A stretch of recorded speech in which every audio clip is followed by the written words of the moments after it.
और लोग भी कैसे कैसे, भाई छोड़िए, पत्नी छोड़िए, पिता छोड़िए, माता छोड़िए, शत्रु भी कैसा भाई। इस कहानी का तो विलेन भी कितना खूबसूरत है, कितना कमाल का विलेन है। उत्तम कुल पुलस्त मुनि नाती, पुलस्त का नाती है भगवान शंकर का अनन्य भक्त, दशग्रीव। 10 सिर नहीं है उसके, ये सम्मित है, ये जो रामलीला में लगा देते हैं। 10 दिमागों के बराबर का आईक्यू है।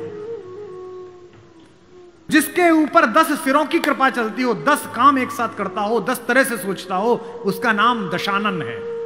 10 सिर वाला है वो। 9 ग्रह उसके चरणों में लेटे हुए हैं। शनि के ऊपर तो पैर रखे बैठा है।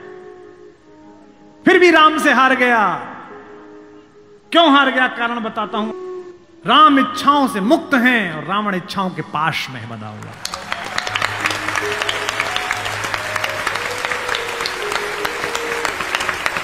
फिर जागना कि रावण मनुष्यों पर राज्य करता है, राम मनुष्यता पर राज्य करते हैं।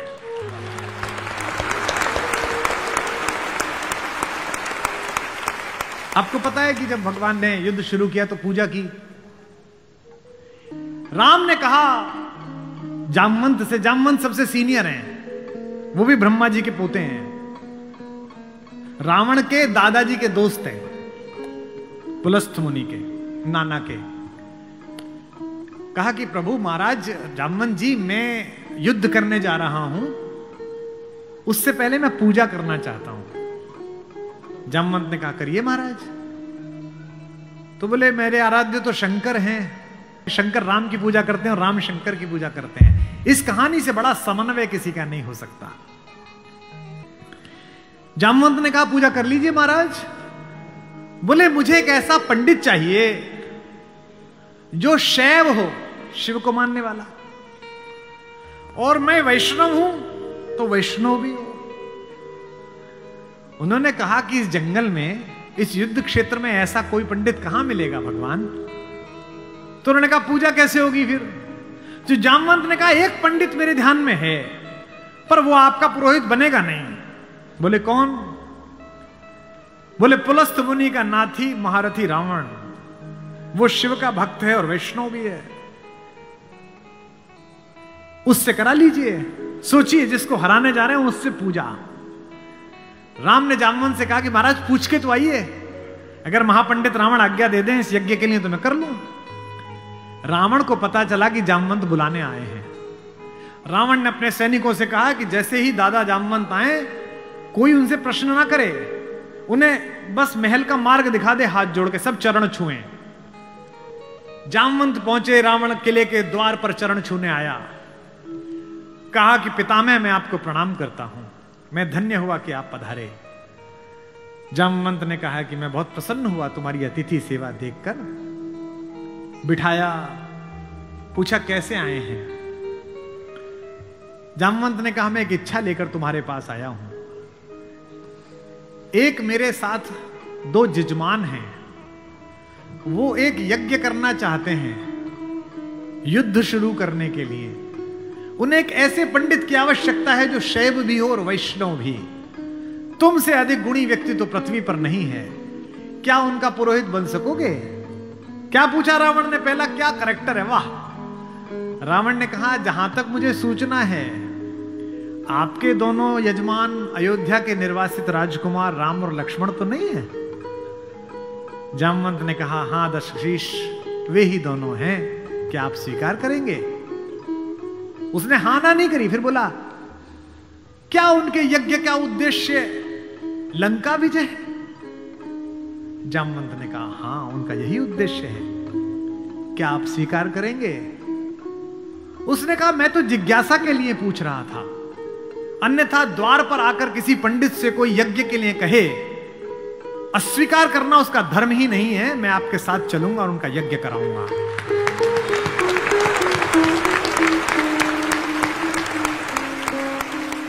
जामवंत ने कहा कि क्या मुहूर्त निकला। उसने नवग्रहों को बुलाया, बोले इधर बैठ, तू इधर बैठ, तू इधर बैठ। वो तो अपने ही हाथ में था, तू मिनिस्टर ऑफ स्टेट, तू फुल कैबिनेट। बता कितने बजे? बोले जी सुबह 5:30 बजे ब्रह्म मुहूर्त में, जिसमें हम पैदा हुए।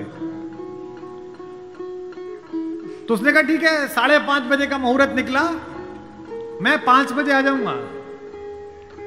जामवंत ने कहा आचार्य हो गया अब तो रावण, आचार्य पूजा के लिए क्या व्यवस्था करनी है, क्या सामग्री लाऊं?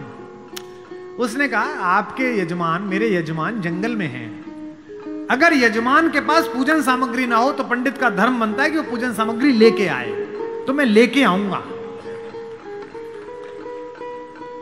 उसने अपने पुत्र मेघनाथ को जगाया, इंद्रजीत को, और कहा बेटा अशोक वाटिका जाओ, अशोक वाटिका जाओ और सीता से कहो मैं उसे मिलना चाहता हूं, एक विशेष प्रयोजन है। थोड़ी देर बाद खुद पहुंचा और कहा सीते, तुम्हारा पति राम लंका विजय का यज्ञ कर रहा है, उसके पास पुरोहित नहीं है, कल सुबह मैं उसका पुरोहित बनूंगा, लेकिन एक विवाहित व्यक्ति की पूजा अधूरी है अगर उसकी पत्नी उसके पार्श्व में ना बैठे। क्योंकि तुम उसकी पत्नी हो, तो सुबह ये इंद्रजीत रथ लेकर आएगा, तुम स्नान करके नया वस्त्र पहनकर इस रथ में बैठ जाना, क्योंकि मेरे यजमान की पूजा पूर्ण होनी चाहिए, मैं अपूर्ण पूजा का पुरोहित नहीं हूं। और कहा कि तुम्हारी लंका से मुक्ति केवल पूजा तक की है, पूजा होते ही उठना और इसी रथ में वापस बैठकर अशोक वाटिका में आ जाना। क्या तो सीता, क्या राम और क्या रावण, क्या कहानी है ये। सुबह यही हुआ, शिवलिंग की स्थापना हुई, बालुका की मृत्यु से एक विग्रह बनाया राम ने अपने ओजस्वी हाथों से। राम आजानुबाहु हैं, घुटने तक हाथ आते हैं उनके, ये पुरुषोत्तम का लक्षण है। महाराणा कुंभा वे भी आजानुबाहु थे। कभी कुंभलगढ़ के किले में जाइए, 3 फीट का शिवलिंग है, नीचे बैठ के अपने ही हाथ से लोटे से रुद्राभिषेक करते थे बिना उठे। वे भी सूर्यवंशी थे। राम आजानुबाहु थे, उन्होंने अपने बड़े बड़े हाथों से शिवलिंग तैयार करा। धोती पहने हुए, तिलक लगाए हुए तेजस्वी रावण पहुंचा। राम और लक्ष्मण ने आसन से खड़े होकर अपने पुरोहित को प्रणाम करा। आचार्य, मैं दशरथ का पुत्र राम अपने छोटे भाई लक्ष्मण के साथ आपको प्रणाम करता हूं। दोनों ने पैर छुए रावण के और कहा कि आचार्य आसन ग्रहण करिए।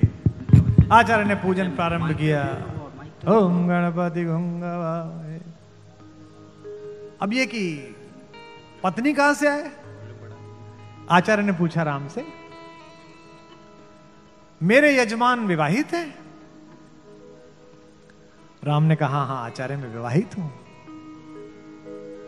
अपनी धर्म पत्नी से कहिए कि वो आपके पार्श्व में आकर बैठे। राम ने कहा आचार्य मेरी धर्म पत्नी मेरे साथ नहीं है।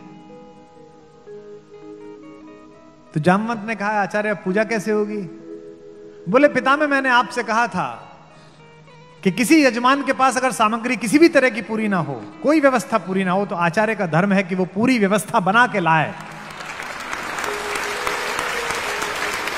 बेटा इंद्रजीत, यजमान की पत्नी को उनके पार्श्व में स्थापित करो। अपहरण गई हुई मां हमारी जगत जननी भारतेश्वरी पार्श्व में बैठी।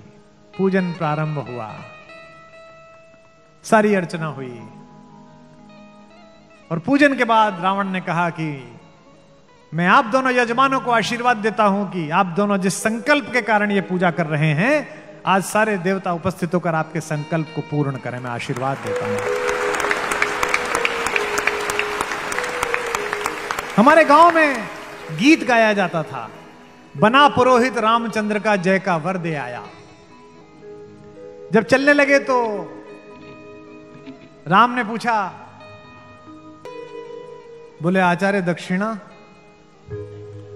तो आचार्य हंसा। बोला त्रैलोक्य की संपदा आपके आचार्य के पास है, कुबेर का रथ आपके आचार्य के पास है, ऐसे में मेरा वनवासी मुझे क्या दक्षिणा देगा मेरा यजमान? तो राम ने कहा कि मैं रघुवंशी हूं, दक्षिणा के बिना पूजा कराना मेरे लिए निष्फल हो जाएगा, आप दक्षिणा तो मांगिए।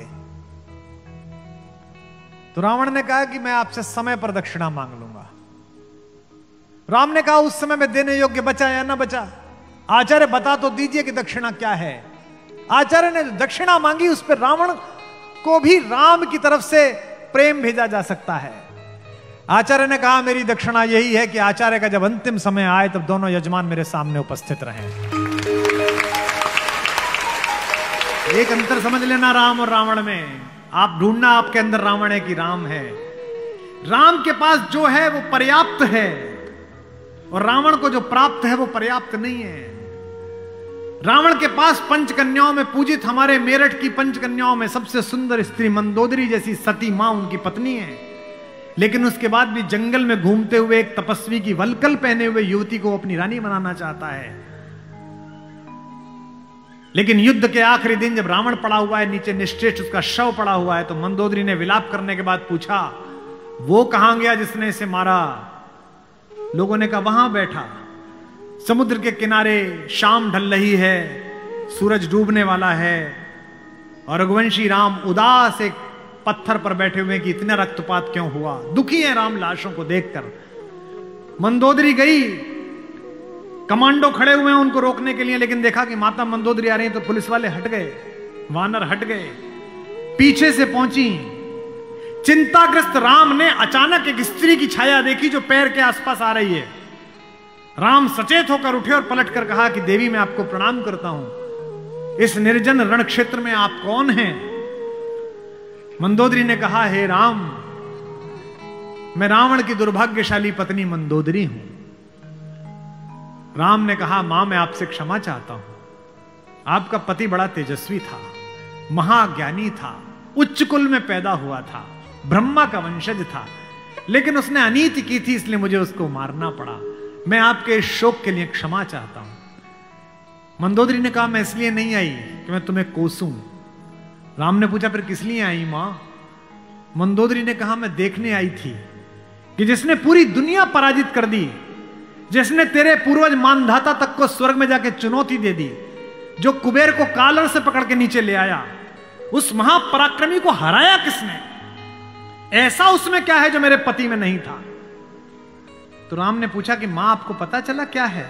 बोले हां पता चल गया, आने से पहले ही पता चल गया। राम ने पूछा क्या अंतर है? बोले राम एक मेरा पति था जो मेरी जैसी सुदर्शना होते हुए भी तेरी पत्नी चाहता था, एक तू है कि पीठ पर से भी परस्त्री की छाया पड़ी है तो उठकर खड़ा हो गया है, ये उसमें तुझ में अंतर है।